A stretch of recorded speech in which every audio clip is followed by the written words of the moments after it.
আসসালামু আলাইকুম রহমতুল্লাহি ওবরাকাতু। প্রিয় দর্শক, আপনি কি জানেন মহিলাদেরকে কেন আল্লাহ সুবহানাহু ওয়া তাআলা নবী বানাননি? আল্লাহ সুবহানাহু ওয়া তাআলা মহিলাদেরকে নবী বানাননি ঠিক, তবে নবীদের তো মা বানিয়েছেন। নবী বানাননি কারণ নবীদের দায়িত্ব হলো উম্মতের সংশোধন করা, আর মহিলারা পরপুরুষের সংশোধন করবে কিভাবে?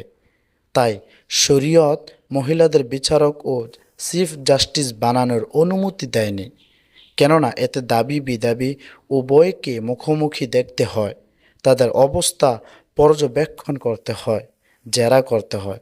পরপুরুষের ব্যাপারে এসব করতে গেলে নিজেরাই পেতনার পড়ার সমূহ আশঙ্কা দেখা দেয়। পেতনা নির্মূলের জন্য শরীয়ত মহিলাদের উপর এই দায়িত্ব দেয়নি। এছাড়া বেলায়েতের যত মাকাম রয়েছে মহিলারা সব অর্জন করতে পারবে, মুহাদ্দিস মুফাসসির সবই হতে পারে। তার কারণে আল্লাহ সুবহানাহু ওয়া তাআলা মহিলাদেরকে নবী বানাননি।